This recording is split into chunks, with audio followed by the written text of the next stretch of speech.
How is it going, guys? If you're watching this video, chances are you just picked up a new set of driven media GR86 DRL bezels for your car, and you need to figure out how to install them. Either that, or maybe you just happen to stumble upon this video and you don't even own a GR86. Either way, I'm happy you're here and I appreciate you guys watching. I'm gonna show you how easy it is to install a set of these bezels on your car. Super straightforward, 100% plug and play. I'm gonna run through the functions with you guys, show you how to toggle the functions on and off, and give you guys a view of how everything looks once it's installed. Before I get into the actual install though, let's unbox a set of these so we can take a look at what we're working with. Got our nice and clean black box here. It opens up with the magnetic flap on the bottom, and then this flips open to reveal our new bezels. We of course have our pre or post install snack and a driven media sticker. It still puts a huge smile on my face unboxing these. I wanted to give you guys a top-notch experience from start to finish. So everything from the packaging to the actual product itself, tried to not leave any detail untouched. So please give me your guys' feedback, whether it's good or bad. I'm always looking for ways to try and improve, but this is something that I am super proud of and just grateful for the opportunity to turn this dream into a reality. But let's pull these out and take a closer look. This is the first production set of bezels that we're gonna be installing today. The only difference between these and the latest prototypes that I had installed on the car is the finish. They still function exactly the same. They still have the perfect fitment. They just look a tad bit different. What we did was match up the texture from the OEM bezel. So if you got the OEM style texture along the top and on the inner portion, and we've even matched the diamond texture all along the side. So this literally looks like the OEM bezel, besides the fact that it has the light fixture built in. I told you guys from the very beginning that I wanted to create something OEM plus that looks like it's supposed to be there from the factory, and I believe we have absolutely done so. We did also make the harness into two separate pieces, so if for whatever reason you do need to uninstall your front bumper, you can just disconnect it right here instead of having to mess with your headlight connector. They are 100% plug and play. They do have a startup sequence, the sequential turn signals, and the ability to run an amber DRL instead of the white DRL if you choose. And all of those functions are able to be toggled on and off from inside the car, from the comfort of your own driver's seat. You don't have to mess with any switches on the backside or any extra wiring like that. You can do so from the driver's seat. Now that we've gone through that, let me show you how to remove the old bezels and install the new ones. Okay, so here's the thing. It is possible to do this without removing your front bumper. It's the same process. You're just gonna be working in a little bit tighter of a space, especially over on the driver's side with the washer fluid reservoir kind of in the way. It's a little bit easier for me because I don't have the plastic undershield here, so I have a lot more room to reach in and look at things. But I still prefer to remove the front bumper to do this because it gives me easier access to everything. But like I said, you can still do this without removing the front bumper. It may just be a little bit more of a struggle. I've got all the clips on the underside and in the wheel wells removed, so all I have left is the stuff up top here before we can pull this thing off. It should just be 5 10mm bolts and 2 pop clips.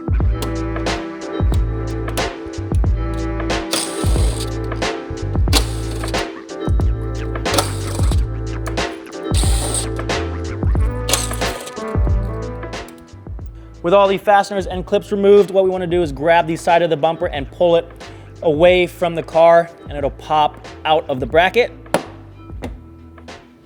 like so. And then we'll go to the other side and do the same.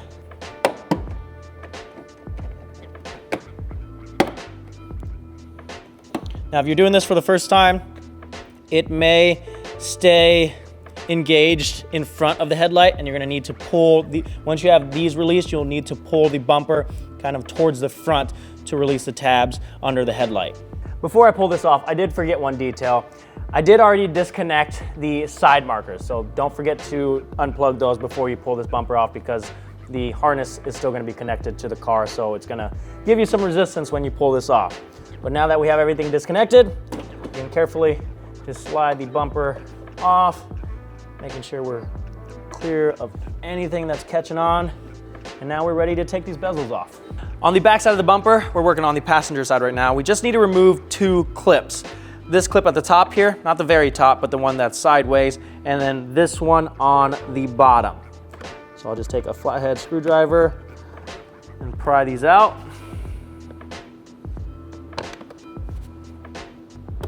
You can't actually just remove this air shield because it's gonna give you full access to the tabs on the back side of the bezel. All you need to do is remove these 2 clips. So I'm just gonna go ahead and do that to show you guys and give you a better visual.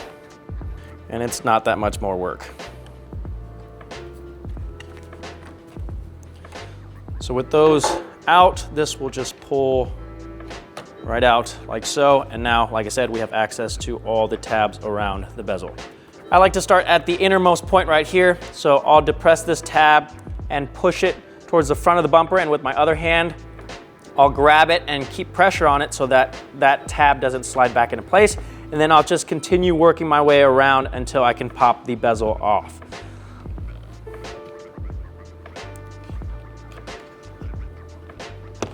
So continue applying pressure with your other hand on the front of the bumper while you release these tabs all the way around. And eventually, it should pop out just like that. On this side, I'll keep the air deflector in place just to show you guys that you can do it either way. We'll remove just the 2 clips I showed you guys earlier. There we go. Then again, I'll start at the tip here, and we'll just work our way around.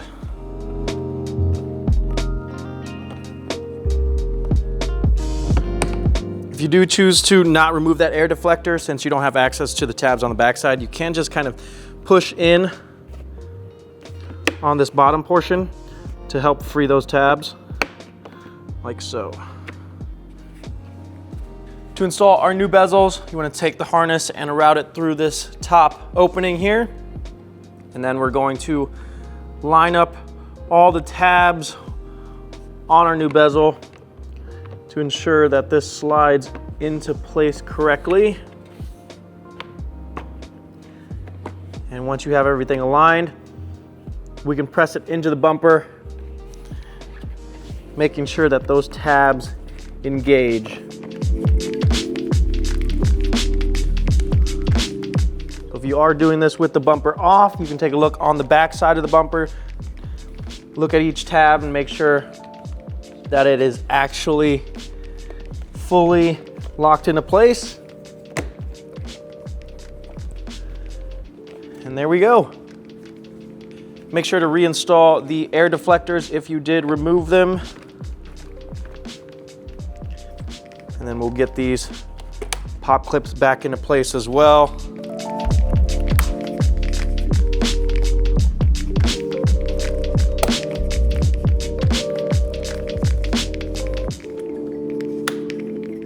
We'll get the driver's side installed here real quick, and then we'll be ready to toss the bumper back on the car.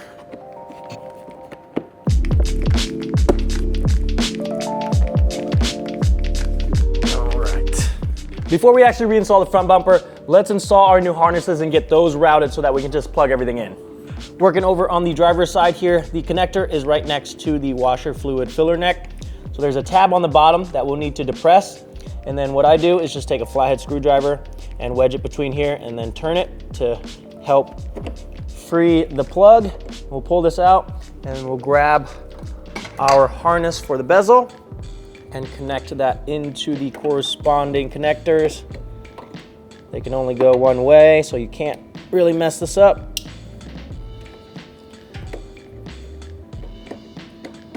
Just make sure that you hear that click so it locks into place.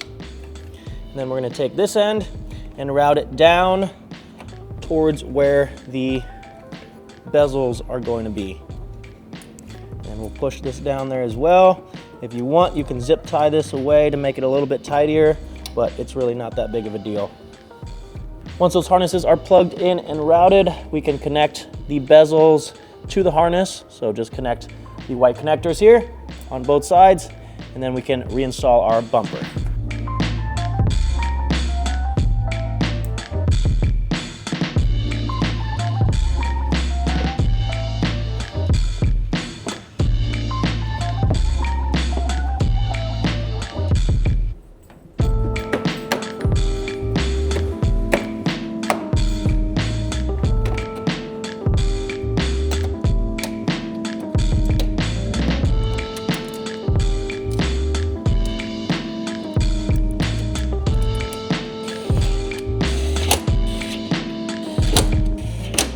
working on getting the lip reinstalled. Now, if you guys are running a front lip, if it contours the bottom portion of the bezels, most of them do, you may need to modify them a little bit, just trim a little bit off, because the bottom portion of these bezels are a little bit thicker than the OEM ones because they have the light assembly in there. I think it's like 2.5 millimeters or something like that. So I did have to Dremel off a bit of the opening for the Voltex lip, and now should fit like a glove.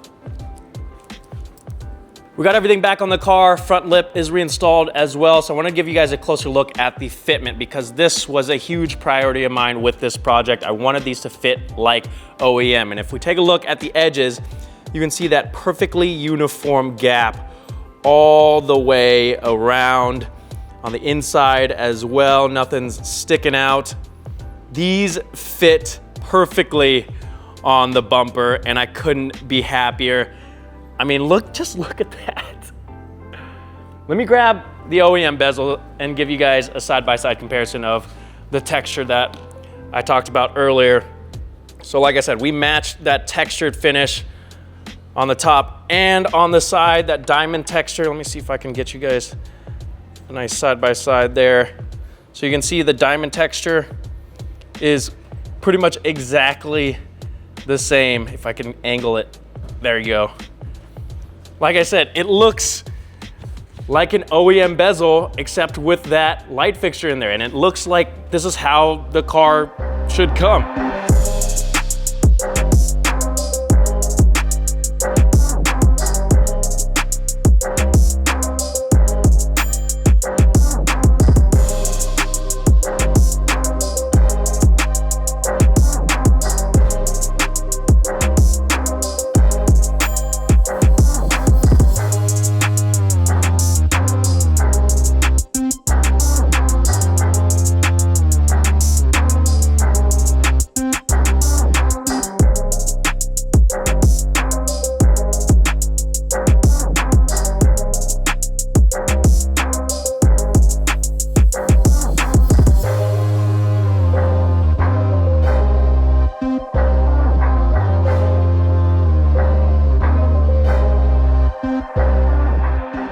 I'm gonna jump inside the car and run through the functions with you guys. Now these are gonna turn on just by putting the car into the on position, even without starting the engine. So you'll see the startup sequence there where it just fades in and out before it becomes solid. I'll actually start the car now so we can go through the rest of the functions. So you can see the startup sequence of the Alpha Rex headlights now. But this is what the lights are going to look like during the day. So this is the brightest setting. Now, if I turn the headlights on, you'll see that they actually dim down so that you're not blinding other drivers when you're driving around at night. So a little bit dimmer at night, brightest setting during the day. I'm gonna turn the headlights back off so I can run through the turn signals with you. So I'll hit the hazards. These are the sequential turn signals, so they run from top to bottom. I'll turn the headlights on and run through the same thing so you can see what that looks like if you're driving around at night.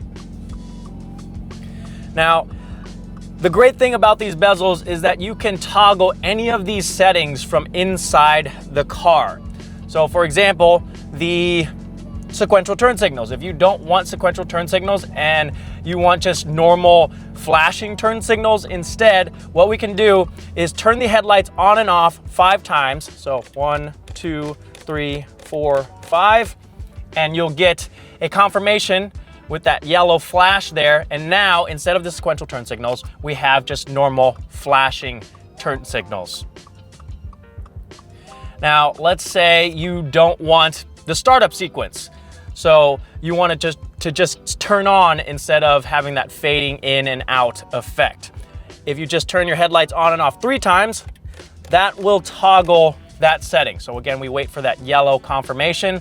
So now I'm gonna turn the car off. And if I put it back in the on position, you should see it just turns on instead of going through that startup sequence. So now I'm gonna turn the car back on so we can run through another function.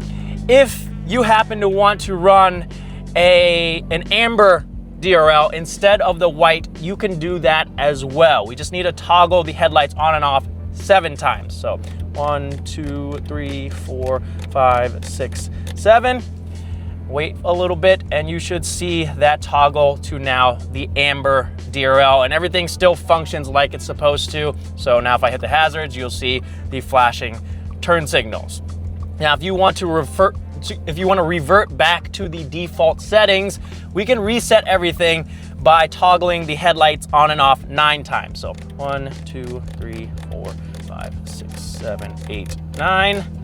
Now we should get that confirmation again, and it should go all back to normal. So you can see that startup sequence again. And now if I hit the hazards, we should see sequential turn signals.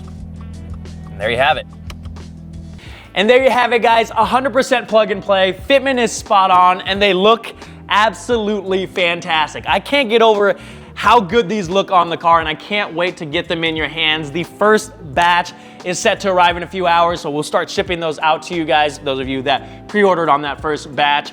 One thing to note, if you did order these and you do not have a USDM spec car, depending on where you live, the wiring for your headlights may or may not be a little bit different. So if you install these and they don't function like they're supposed to, please reach out and let us know. You likely have to repin some of the connectors so that they do function like they're supposed to. But if you have any issues whatsoever, reach out and we'll always be willing to help you.